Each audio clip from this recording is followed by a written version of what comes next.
రాష్ట్రంలో ఖాళీ అవుతున్న 4 రాజ్యసభ సీట్ల కోసం కూటమి పార్టీల మధ్య గట్టి పోటీ నెలకొంది. అలాగే కూటమిని నడుపుతున్న టీడీపీలో అయితే ఇది మరీ కాస్త ఎక్కువగానే ఉంది. ఇలాంటి సమయంలో రోజుకో కొత్త పేరు తెరపైకి వస్తుంది. ఇందులో సామాజిక వర్గాల లెక్కలు, స్థానిక సమీకరణాలు, చంద్రబాబు గతంలో ఇచ్చిన హామీలు, ఇలా పలు అంశాలు మిళితమై కనిపిస్తున్నాయి. ఇదే క్రమంలో అనూహ్యంగా మరో కొత్త పేరు రాజ్యసభ అభ్యర్థుల రేసులోకి వచ్చింది. ఇంతకీ ఎవరిదా పేరు?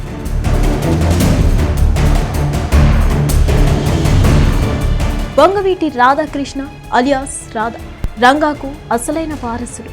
రాజకీయంగా ఆయన అనుకున్న స్థాయిలో మాత్రం రాణించలేకపోతున్నారు. తండ్రి దివంగతులై 4 దశాబ్దాల కాలం నడిచింది. కానీ రంగా అంటే ఒక రకమైన వైబ్రేషన్. కాపులకు ఆయన ఆరాధ్యనీయుడు. ఇక రాధా తండ్రి అడుగు జాడల్లో 2004లో కాంగ్రెస్ నుంచి రాజకీయ ఆరోగ్యేట్రం చేశారు. ఒకసారి విజయవాడ తూర్పు నుంచి ఎమ్మెల్యేగా గెలిచారు. ఆ తర్వాతనే ఆయనకు రాజకీయ కష్టాలు మొదలయ్యాయి. ఆయన 2009లో ప్రజారాజ్యం, 2014లో వైసీపీ నుంచి పోటీ చేసిన ఓటమి భరించింది. 2019లో టికెట్ దక్కలేదు. 2024లో అదే సీన్ కనిపించింది. అయితే వైసీపీ నుంచి టీడీపీలోకి వచ్చిన రాధా అక్కడే ఉంటున్నారు. పార్టీలు తరచూ మారుతున్నారు అన్న విమర్శలకు చెక్ పెడుతూ టీడీపీలో ఆయన నిబద్ధత కలిగిన నాయకుడిగా నిలిచి ఉన్నారు. ఇక రాధాకి పదవులైతే ఏవీ దక్కలేదు. ఎమ్మెల్సీగా ఆయనకు పదవి దక్కుతుందని, ఆ మీదట మంత్రి కూడా అవుతారని ఆయన అభిమానులు, అనుచరులు అనుకున్న ఆచరణలో అయితే అలాంటివి ఏవీ జరగలేదు. కూటమి అధికారంలోకి వచ్చిన తర్వాత 5 ఎమ్మెల్సీలు, 4 రాజ్యసభ ఖాళీలను భర్తీ చేసిన రాధాకు ఎందుకో పిలుపు అయితే రాలేదు.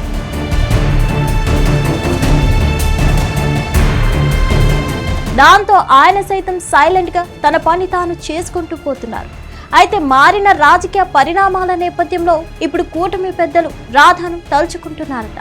కూటమికి, అందులోనూ టీడీపీకి అత్యంత ముఖ్యమైన నగరాల్లో విజయవాడ కూడా ఒకటి. ఇక్కడ స్థానికంగా కాపు రాజకీయాన్ని ప్రభావితం చేసే వ్యక్తుల్లో వంగవీటి రాధా కూడా ఒకరు. అయితే అది వారికి ప్లస్ అవుతుందని అనుకుంటున్నారట. ఇక్కడ ఇంకో విషయం ఏంటంటే, ఈ మధ్యనే మాజీ మంత్రి అంబటి రాంబాబుని అరెస్ట్ చేసిన తర్వాత కాపులను టీడీపీ ప్రభుత్వం ఇబ్బంది పెడుతుందని వైసీపీ విమర్శిస్తూ, దాంతో పాటుగా కాపులలో మెల్లగా అసంతృప్తి మొదలైంది అన్న ప్రచారం సాగుతుంది. నిజానికి జరిగిన సంఘటనలు వేరు అయినా వాటికి సామాజిక కోణాన్ని ముడిపెట్టి వ్యూహాత్మకంగా వైసీపీ ముందుకు తీసుకొని వెళ్తుందని అంటున్నారు. ఈ క్రమంలో వంగవీటి రాధా విషయం ఇప్పుడు కూటమిలో పెద్ద ఎత్తున చర్చకు వస్తుందట. ఈ ఏడాది జూన్లో రాజ్యసభ ఖాళీలు 4 కానున్నాయి. అందులో 2 టీడీపీకి దక్కుతాయి. ఒకటి సానా సతీష్ని రెన్యువల్ చేయడానికి సరిపోతుంది.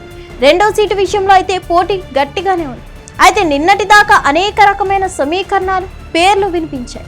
కానీ మారిన రాజకీయంతో ఇప్పుడు వంగవీటి రాధా పేరు గట్టిగా వినిపిస్తుందని అంటున్నారు. కాపులను అణగదొక్కుతున్నారని వైసీపీ చేసిన విమర్శలకు మాటలతో కాదు, చేతలతోనే చెక్ పెట్టాలని కూటమి పెద్దలు భావిస్తున్నారు. ఈ క్రమంలో వంగవీటి రాధాకు రాజ్యసభ సీటు ఇస్తారని ప్రచారం అయితే పెద్ద ఎత్తున సాగుతుంది. అదే జరిగితే రాధాకు భారీ గిఫ్ట్ దొరికినట్లే అని అంటున్నారు. 25 ఏళ్ల రాజకీయ జీవితంలో ఒకే ఒకసారి మాత్రమే ఎమ్మెల్యే అయిన రాధాకు 6 ఏళ్ల పదవి కాలం కలిగిన రాజ్యసభ సీటు దక్కడం అంటే మామూలు విషయం కాదని చెప్పాలి. ఈ సమీకరణాలన్నీ చూసుకుంటే కూటమికి వంగవీటి బలం మరింతగా తోడవుతుందని, తిరుగులేని విధంగా అది ముందుకు సాగే ఛాన్స్ ఉందని అంటున్నారు. చూడాలి మరి ఏం జరుగుతుందో. ఇన్నాళ్ళకైనా వంగవీటికి అదృష్టం, ఆ అదృష్టం దక్కుతుందో లేదో. మరిన్ని అప్డేట్స్ కోసం stay tune to hit TV. Hit TV app, ఇందులో short news, live news, entertainment shows, movies, digital magazines తో పాటు మీ జిల్లా వార్తలను కూడా ఫ్రీగా చూడొచ్చు. ఇంకెందుకు ఆలస్యం, వెంటనే హిట్ టీవీ యాప్ ని డౌన్లోడ్ చేసుకుని ఫ్రీగా ఎంటర్టైన్మెంట్ పొందండి. Hit TV app. Hit TV app. Please download hit TV app. Hit TV app ని ఫ్రీగా డౌన్లోడ్ చేసుకుని ఎంజాయ్ చేయండి. మీకు నచ్చిన ఎంటర్టైన్మెంట్ కోసం హిట్ టీవీ యాప్ ని ఫ్రీగా డౌన్లోడ్ చేసుకుని ఎంజాయ్ చేయండి. హిట్ టీవీ యాప్ ని డౌన్లోడ్ చేసుకుని ఆస్వాదించండి, ఆశీర్వదించండి. ఇంతమంది సెలబ్రిటీలు హిట్ టీవీ యాప్ ని డౌన్లోడ్ చేసుకోండి అని చెప్తున్నారంటే ఎంత మంచి యాప్ ఆలోచించండి.